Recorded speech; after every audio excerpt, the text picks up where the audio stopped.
So welcome to the second module of this course, Introduction to Cybersecurity. If this is your first time here, you need to make sure you've gone through the first module, and then you need to make sure you've answered the quiz in the first module. So without further ado, let's look at the second module, which is data protection and privacy. So this is a key part in cybersecurity, and you would know why as we go through this module. So the first thing we need to know is the data states and data formats. So we all know what data is. Data is basically any form of information, and there are different types of data. So we have that's the different type of data states. We have data in transit. So data in transit could mean the data that is going through maybe from your website to another website, or from a computer to another computer, those type of data in transit. Then there's data in processing, those data that are being processed to get maybe a statistics or another type of information or further information. So that's data in processing. Then there's data at rest, that's data stored. It could be data in server, it could be data in your hard drive, it could be data somewhere. Data that is not being used for anything is data at rest. So now that we know the different data states, let's look at the data formats. So there are different types of data. We have the unstructured data and we have the structured data. The unstructured data is data that does not really have any form of structure. There's nothing, you can't really do much with those type of data, unlike the structured data that is already well structured, is already well categorized. So you know, okay, this is this type of data, you know what this type of data is to be used for. So those are the different types of data states and then also the data formats. So let's look at protecting your devices and your network. So this will help you also in terms of data protection. So we'll be looking at wireless network security, we'll be looking at public Wi-Fi and its risks, because I'm sure you know there are risks using public Wi-Fi. Then we have password security, the strong passwords, and then we have guidelines. What are the guidelines for password security? So we'll look into all of that. So let's first look at public Wi-Fi and its risks. So facts. Free Wi-Fi is sweet. I mean, it's very sweet. Like, who does not like free Wi-Fi? If you see free Wi-Fi in maybe your hostel, in your room, in the airport, in the hotel, it's so sweet to use free Wi-Fi because you can download a lot of things, you can update a lot of things, you can do whatever you want to do. But free public Wi-Fi is dangerous, or public free Wi-Fi is dangerous. So using public Wi-Fi, your data could be sniffed and manipulated. If you're connected to maybe a hotel Wi-Fi, someone else, maybe the Wi-Fi was set up by a hacker, they call it rogue access points, where the hacker, you might go to a hotel, maybe Radisson Blue Hotel, and then you see a Wi-Fi named Radisson Blue Hotel. I could set up that access point or that particular Wi-Fi name, and then you connect. It will be free. There's no need for password. And then you connect to it thinking, oh, I've seen free Wi-Fi from the hotel, but it was put by me, the hacker. And as I've put that particular network, once you connect to it to do whatever you want to do, I can be in the middle of your connection, intercepting traffic and manipulating it, just like man in the middle attack, like I explained before. So I could be in the middle of your connection, whatever you're doing, I could be seeing what you're doing because you're connected to a rogue access point or to the Wi-Fi, as you might know, that I have set up. So you need to be careful about connecting to public Wi-Fi. Another thing is infecting your device with malware. So if you click or if you connect to some of those Wi-Fi, they could lead you to a website, or they could automatically open websites. There's what they call captive portal. On that captive portal, once you put in the password or whatever that is there, it could also download the malware onto your phone or wherever you connect to. So you need to be careful about public Wi-Fi. It has a lot of risks. Then there's stealing your passwords. That one is another risk. Then there's identity theft. So these are a few risks that are associated with that. Then let's look into password security, which is like a major topic around the cyber world, password security. So we will look at the tips for password safety, because this is a topic on its own, password security. But let's just look at few things that we need to know. Tips for password safety. So the first one is that it should be as long as possible, at least 10 characters, and it should have a mix of letters, that is either the upper keys or the lower keys, and then it should have numbers and symbols. Okay, so for your information, no direct ties to personal info should be used as your password. You shouldn't use the name of your pet, you shouldn't use the name of your mom, you shouldn't use your name, you shouldn't use your date of birth as part of your password, because like I explained to you, just with a dictionary attack or a brute force attack, they could get access to your passwords, or they could crack your password. So you wouldn't want to use any personal ties, because that is what most hackers expect you to use.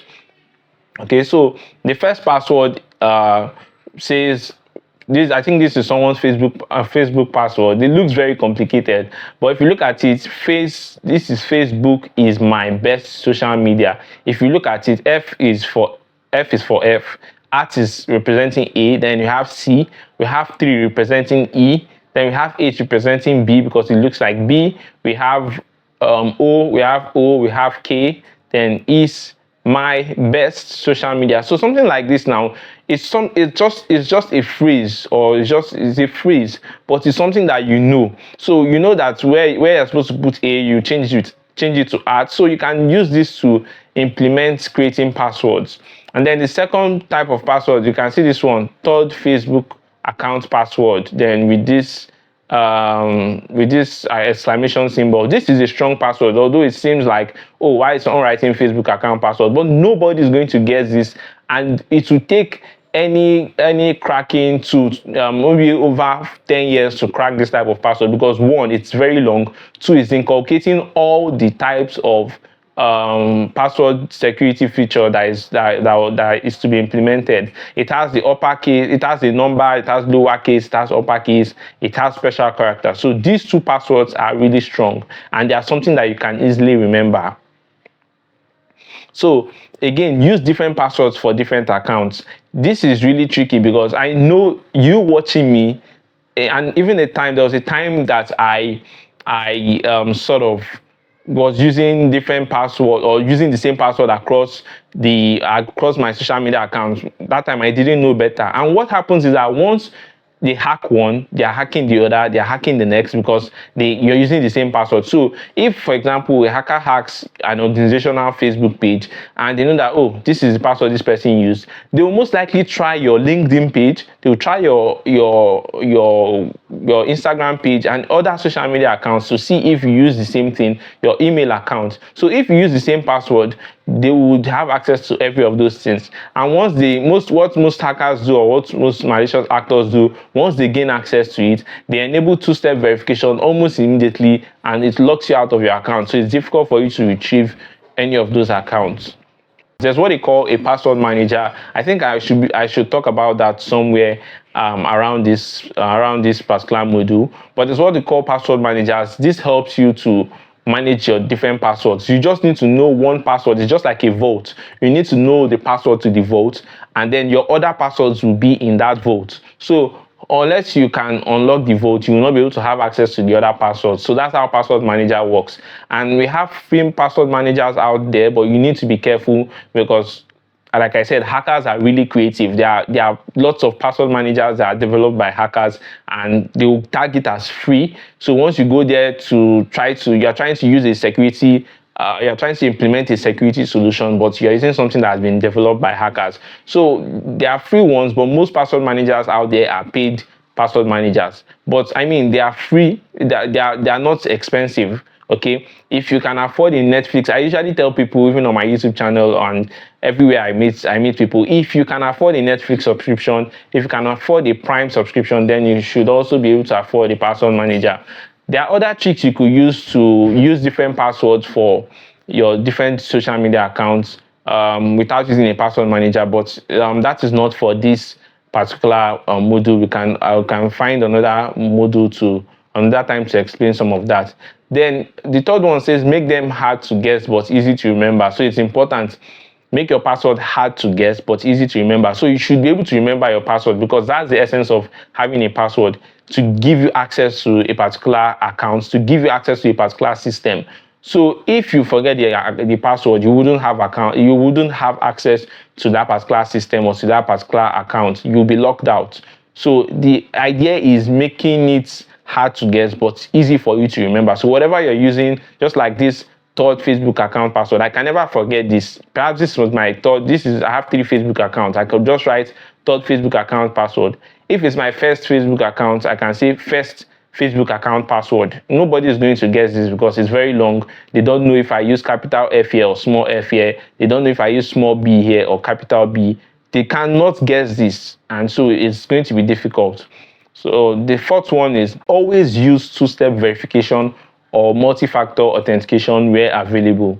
This is really important. In any organization where you are, if your organization is using an email, they should be able to implement two-step verification. If you have your social media accounts, every platform that provides you with two-step verification, make sure you implement it, make sure you use it. You know what two-step verification is? Basically, it's just like a house. You own a house, and then you have a gate. Okay, after your gate, after I come in through the gate, the next thing is for me to get into your parlor door or your sitting room door or the main door. Your main gate is your password, and the two-factor authentication is your main parlor door. So the two of them have to be locked. The gate has to be locked, and then your sitting room door or the door to the main house, main building has to be locked. So that's, you're using two-step verification for that. So if someone scales over the fence, scales over your gate, that's if someone somehow has your password and could break in or scale through, the person will still have to deal with the two-step verification, which is the lock you put on your main door to your sitting room or to your building. Okay, so that's why it's always good to implement two-step verification in all any platform you are using, as long as it is made available. Don't ignore it. It's really important. So you can see it says use two-step verification or multi-factor authentication where enabled. So multi-factor authentication, I will just explain this. Multi-factor authentication is maybe when you want to use two or more. So for example, we have something you know. Okay, something you know can be password. You know your password, you know your PIN, you know your secret question. These are authentication methods. You have to authenticate by putting your password. You have to authenticate by using your PIN. If you cannot put your PIN to your bank app, you cannot access it. If you cannot put your password to your bank app or that website, you cannot access it. So these are things you know, something you know. So there's something you own, okay? Something you own that will give you access or that will authenticate you. It could be a key card that has been programmed with your name and your details. So without that key card, you cannot gain access to that door. Without that key card, you will not be able to do this, you will not be able to do that. There's hardware token. Without that token, you will not be able to put in the PIN. Even after getting the password, you will not be able to access that place until you put the PIN in that hardware token. So we have key pass, we have NFC cards. Okay, so these are things you own. They are physical things, okay? Then there's something you are. This is a security measure that is using something in your body, something physically on your body, either your biometrics, that is your fingerprint, or it could be retina scans. You know, to gain access to some, maybe a vault or some places, you need to put your fingerprint, or you need to scan your eyes, or your facial scan. It could scan your face to unlock it, or it could be voice prompts, or it could be body heat signatures. Some places, without you being physically there, it won't act. Even if someone tries to gain access to that place, as long as the person does not have your body heat signature, it wouldn't grant the person access. Okay, and most people's body heat signatures differs in a way, one way or the other.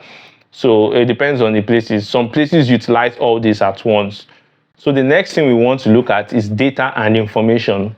So let's just look at the basic definition of data. So data is basically processed information. Data, and we have different data classifications. So remember I talked about data states, and I talked about the data formats as the unstructured and structured. So now we have data classifications. So you classify data in different ways. So every data has its own tag. So it could be tagged according to its type. So this type of data could be tagged according to its sensitivity. It could be tagged according to the value, and to the organization. If it is altered or stolen or destroyed, it could pose a problem. So the reason for classifying every form of data is to help an organization understand, not just an organization, to help an individual or a group of people understand the value of that particular data, to determine whether the data is at risk, and to implement controls to mitigate that particular risk. So the need for data classification, the first one is to comply to regulatory mandates or regulatory bodies. So the HIPAA, this is the medical this is a medical body or a medical meaning. GDPR, okay, this is the general data privacy. Then there's PCI DSS that deals with card processing. So all these your ATM cards, all these form of cards, there are different rules that are set aside or regulations, okay, for the data that are handled by these people or this particular body. So the next need for data classification is for business security. Okay, for business security. Then for personal security, you need to classify your data. To prevent data loss or data loss prevention, you need to classify your data. So how is data classified? This is really important. How is data classified? So we have low data sensitivity. So the data with low data sensitivity that are intended for public use. So the public can have access to those data. I mean, it's not hurting anybody, it's not affecting anybody. There's medium data sensitivity. This is intended for internal use, okay? And there is like maybe the names of staff and some of those other data. You know, the data that could be classified as internal use just for internal use, it shouldn't be out in the public. Then there's high data sensitivity, and this one will have a very huge negative impact when such data is compromised. It could be business secrets, it could be you have a list of salary, people's salary, maybe how much you pay each staff in your organization. That type of data, first of all, should be classified as high data sensitivity, because if that type of data goes out, or if it's leaked to everyone in the organization or even in the public, it will cause a lot of trouble, because someone can say, how come this person is being paid more than me, but I'm a senior staff, and why I should earn more than this person? This person is saying this person is saying that. Before you know it, there will be chaos.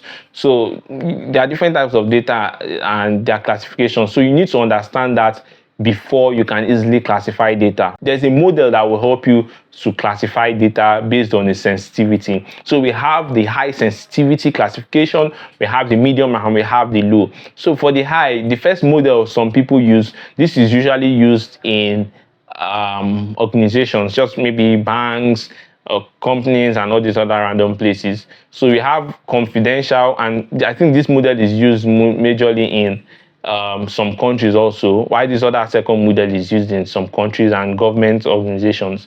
So for example, there could be public data. That means anyone can have access to this data. Maybe like the data on the website, you can know the type of offerings, you can know maybe the name of, you can know some of the staff, like some of maybe the CEO or some of those information. You can have that. It's okay for the public to know. Then there's there's the internal use only. It should not leave the organization. It should just be for the organizational staff. Okay, nobody should have this information. If anybody else outside the organization has that information, it will cause a lot of harm. And then the last one is confidential. Confidential mostly is tagged. You see some files, it's write confidential. So confidential is maybe restricted to certain people in that organization. Maybe the CEO, the CFO, the COO. Nobody else aside those people should have that information. So when you classify your data like that, you'll be able to tag this data. Okay, these people should have access to this data. These people should not have access to this data. And with that, you'll be able to put controls in place to make sure that only the person that has access to those data has access to them. Then the second model also, the same thing. We have unrestricted, which means anybody can have access to it. We have sensitive. So this is used mostly in government parastatal. So we have unrestricted data. We have sensitive data. So the data shouldn't be leaked. Then we have restricted. Almost nobody should be able to access that type of data. So depending on the type of data, you should be able to classify your data. Then let's just play a quick game to see how much you understand relating to data classification. So this is a data classification game, and I want you to answer this in your mind. So as we go through, you just answer, then I'll let you know the correct answer. So how would you classify this data? Your phone number, what's the data classification? Your phone number is data, okay? What's the classification? Is it supposed to be public? Is it supposed to be sensitive? Is it supposed to be confidential? So I assume you've answered that question. Your phone number is supposed to be, in a way, I would say sensitive, because um your phone number is not it's not supposed to be public, because if your phone number is, maybe you just put your phone number everywhere, then you are open to people calling you anyhow, maybe disturbing you, especially when you're a public, maybe someone like maybe Davido or some of these popular people, they have their phone numbers outside. Then they will receive lots of calls, lots of SMS, lots of disturbance, and you don't want that. You don't want to throw away your phone number or your SIM card because someone has your number. So for some people, they don't mind putting their numbers online, but they can make it only accessible via SMS. So you can't call that number, but you can send a text. So we've classified phone number as a bit sensitive. So it depends on how you want to classify yours. You could classify yours as public. It depends on the person. Then your home address also. Your home address is, I would say this one too can be classified as sensitive. You might say, how come home address is sensitive? Well, in case you don't know, your home address is one thing. You can change your phone number, you can change your email, but you cannot easily change where you stay. So you wouldn't want your home address just being anywhere on the internet. So maybe you say something, maybe on Twitter, maybe you say something, or you insult someone, or maybe you didn't insult someone, you just said your mind, but somehow your address is just everywhere. The person could just say, oh, so this is where you live. Don't worry, I'm coming for you. So that kind of thing, your home address should be classified as sensitive. It's only those that you want to have your home address that should have it. The people that are intended to have it. Maybe your place of work, maybe your family members, maybe your friends that you say, okay, this is where I stay. But aside that, it shouldn't just be something you just broadcast everywhere. If not, a lot of things will go wrong. And I noticed that some people are always fond of putting their full home address on their CV. This is a wrong thing to do if you've been doing that. Your home address has nothing to do in your CV. I know some of us send your CV. You send your CVs everywhere. Your CV is like a public stuff, right? These days, okay. Someone says there's a job, will send me your CV. You've sent your CV. Someone says there's this job site to register. You put your CV there. It's fine if you're putting your CV there, but you don't want your home address to be there, because then anyone knows where you live. They can, maybe you start making money, they could easily say, okay, let's rob this person. So these are sort of sensitive data that should be given to certain people. If you give your home address to your organization, it's sensitive because your organization is by regulation supposed to keep that data safe. So if anything happens to the data, the organization will be held and they will be held responsible for it. Okay, so you can give them your data like your home address, because they know that once you give them your home address, they ought to keep it private. It's not something that they share around. So what you ask me, so what do I do now? So I shouldn't include my home address on my CV. Well, if for example you live at number 2 Adeni Jones Street or whatever, maybe in Oshodi, Lagos, Nigeria, you just need to put on your CV Oshodi, Lagos, Nigeria as your address. If you want to indicate address, it's usually not compulsory. They don't look at that when trying to employ you, except maybe some that want to maybe see if your location is close to your place of work. But if you just put the region Oshodi, Lagos, that is fine. They know that, okay, this person is in Oshodi.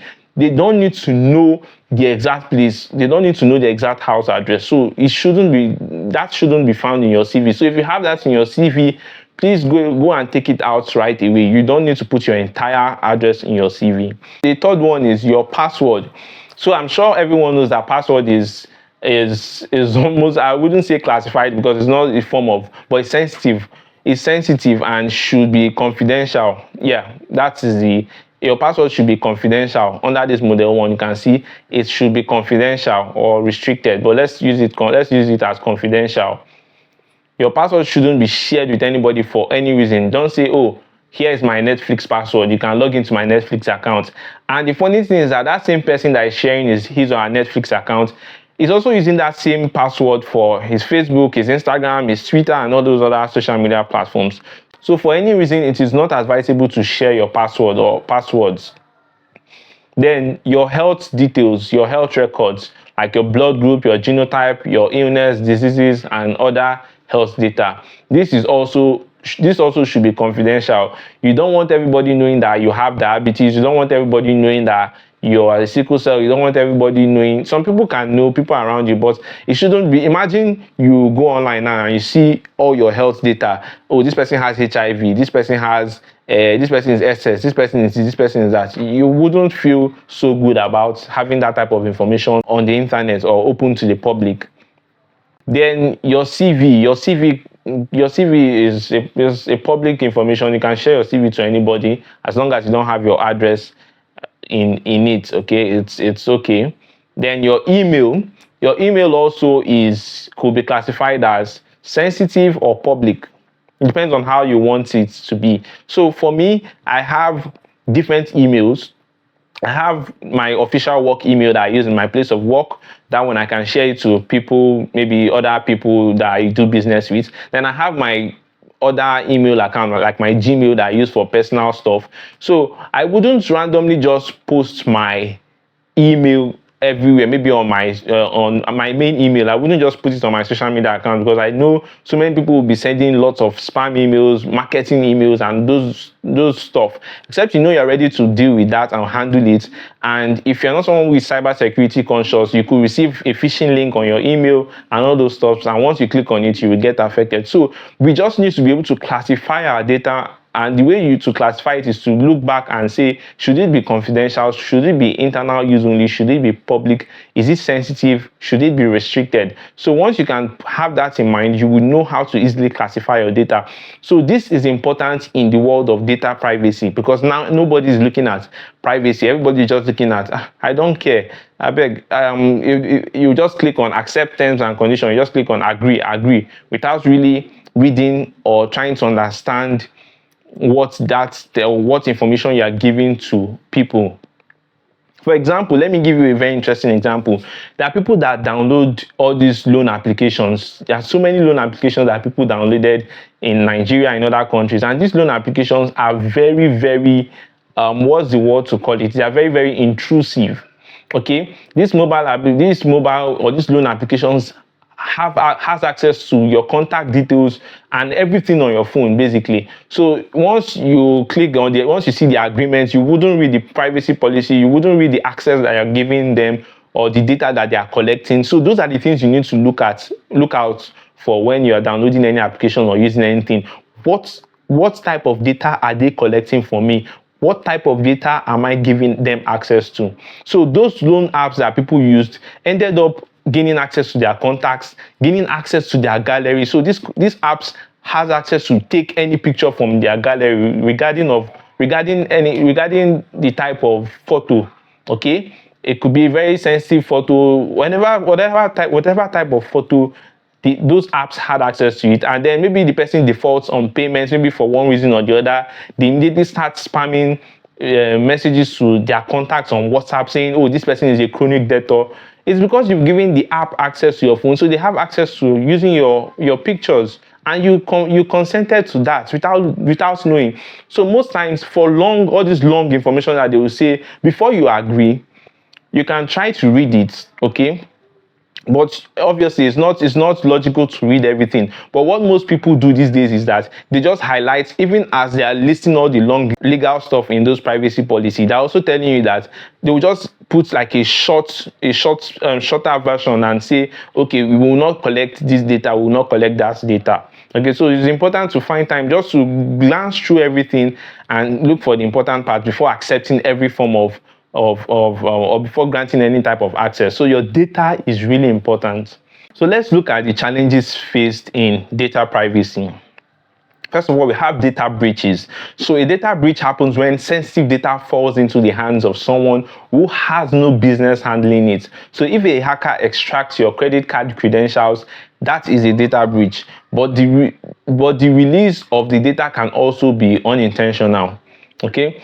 So data breaches happens, maybe you hear this organization suffered the data breach. What they mean by data breach is that maybe some sensitive information has been leaked to the public. Maybe it could be a new application that they are trying to develop. It could be some information about some staff. It could be their salary structure. It could be something that you wouldn't want the public to get. It could be passwords of all their computers. All those things could be leaked. It could be the database, the customers they are doing business with, their phone numbers, their emails. Imagine if, let's say, I'm Wema Bank and I have the phone number, the data, or the phone number of my customers, their emails. Imagine all of that leaking to the public. What you've done is that you've given competitors like other banks access to your customers, so they can now reach out to your customers and try to hijack your customers. The emails and the phone number also has gotten to the hands of malicious people who would call those people and say, hello, I'm from your bank and we need this, we need that. So that is how dangerous a data breach can be.